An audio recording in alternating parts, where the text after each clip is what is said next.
Hello Gemini, Gemini, how you doing? This will be like a general energy check-in for the sign of Gemini.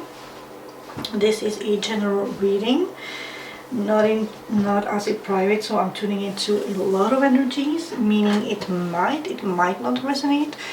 Take what does, leave the rest behind. So yeah, totally take what resonates with you and leave the rest behind and just discard.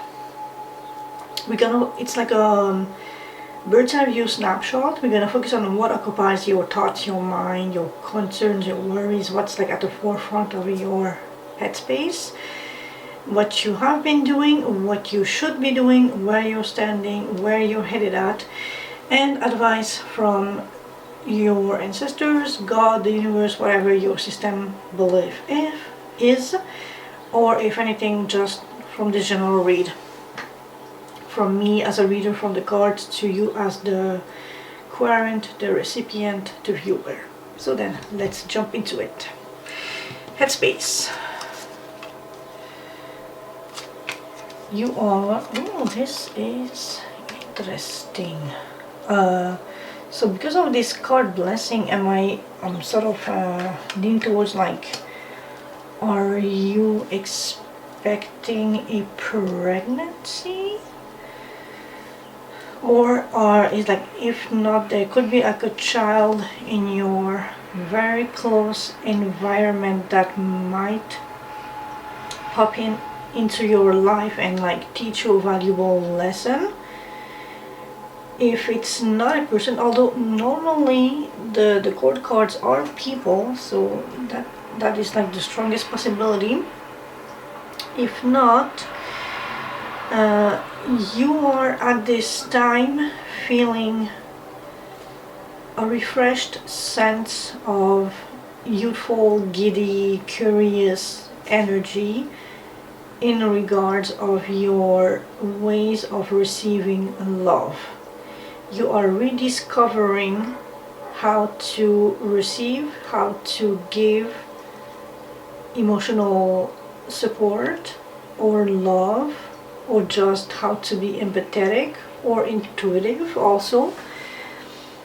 But I'm really feeling that it's somebody exterior to you, like you have this child under your care at this moment and you are very deeply caring for this child because she or he has a potential that you could nurture, being this Queen of Cups, who is one way far ahead in terms of age and experience, but also because of your nature as an emotional person, being there to to give advice, guidance, and just love and care for this person. So what you have been doing is being strong and taming the beast, and taking a time out to reflect on things, to see things from a different perspective, which might have required a small sacrifice of you, but in the greater scope of things, this small sacrifice was nothing, because on top of this blessing that you got, it's also a harmonious blessing. And here we have harmony as the beautiful melody in relationships, which comes back to my first initial vibe, that this Page of Pentacles is a young people you have under your tutelage at this moment. Just like someone that you deeply care for, that you have under your wing to educate and take care of, and maybe like a guardianship angle situation, something. Anyway, in the past you were taming the beast, you had to make a small sacrifice, but you stepped outside the box, you saw something differently, you put something aside, maybe like your anger, or the word voracious comes to mind, your ferocity, your otherwise maybe untamed, wilder beast not bestiality, but beast-like nature, that maybe you were not so tolerant or patient or accommodating, and now that you have this person in your life, you have seen something in a different light, differently, and you are much more demure and calm and understanding of others' emotions or limitations or frugality, of how others are different from you, and it's not a bad thing, but something that can enrich the both of you actually. So it is a blessing, although at first it wasn't that obvious, so a blessing in disguise, but this harmony that it brings to your life is like a beautiful, enriching source that gives you vitality and empowerment more than anything.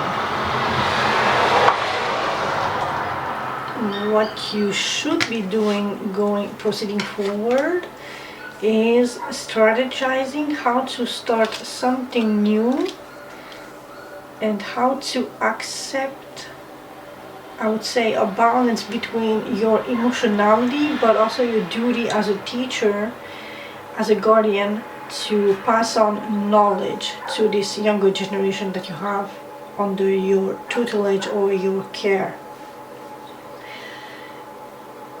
You are advised to accept others and yourself, welcome new opportunities, and new opportunities open door, open door. That's basically the Fool card here. So accept that this new person might lead you to undiscovered, not unbridled, but sort of like unafraid of exploring new things.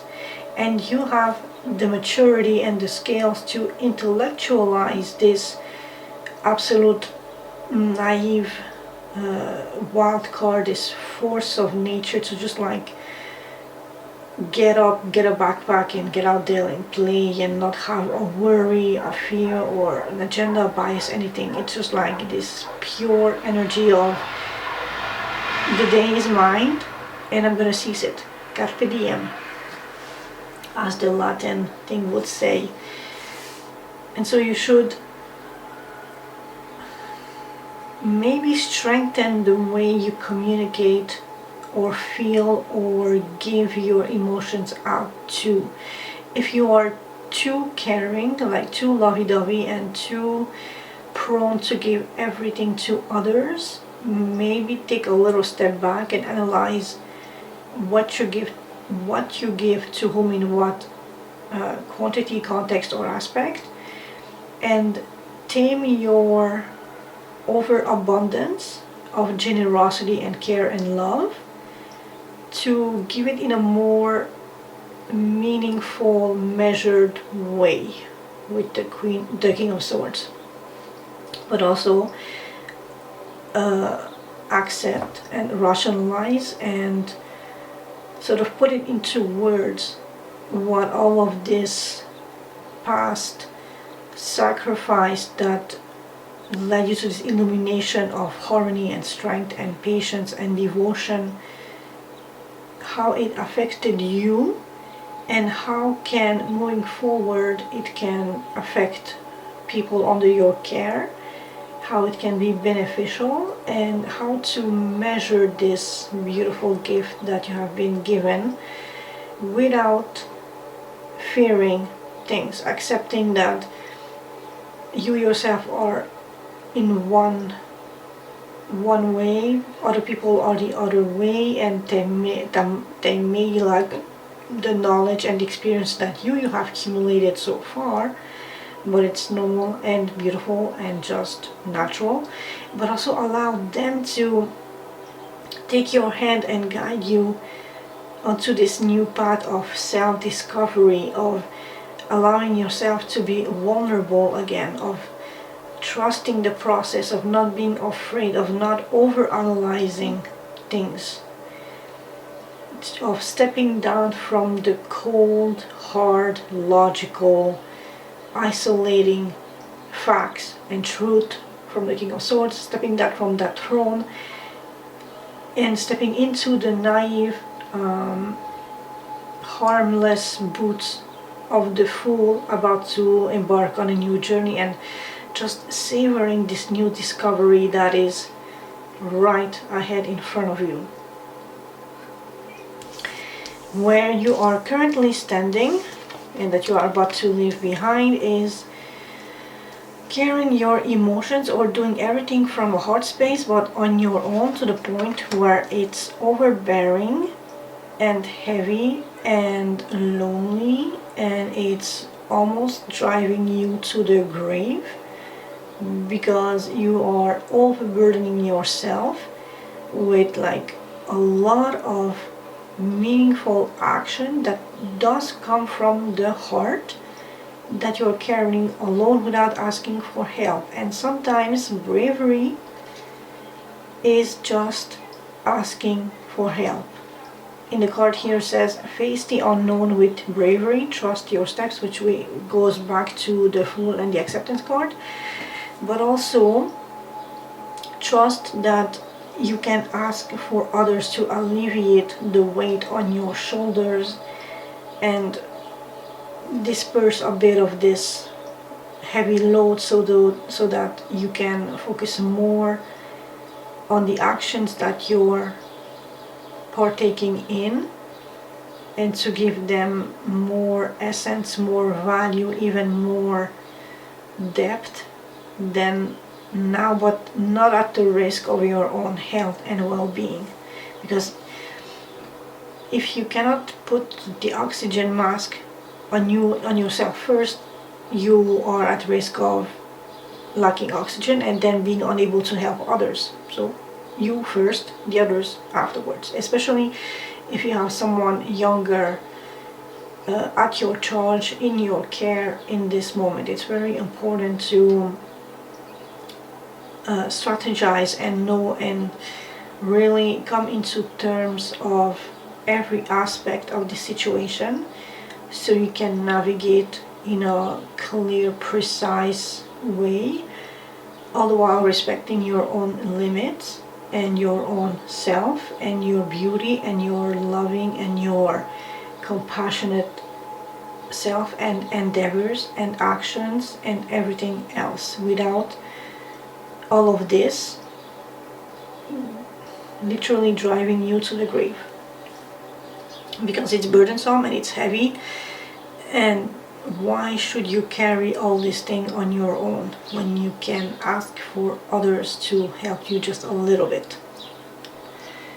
It's not a question of ego, it's a question of you respecting yourself, all the while respecting others. Where you are headed at, Hoive, there's a backstabbing, an ending, and it's painful because there is potential deceit and sabotage and unfair play on the battleground. But this ending might bring a chance to a new beginning, to a rebirth, which is basically the Judgment card. So you need to end this lonesome, overbearing, overtaking, like taking everything on your shoulders energy. And it might appear unfair to some people.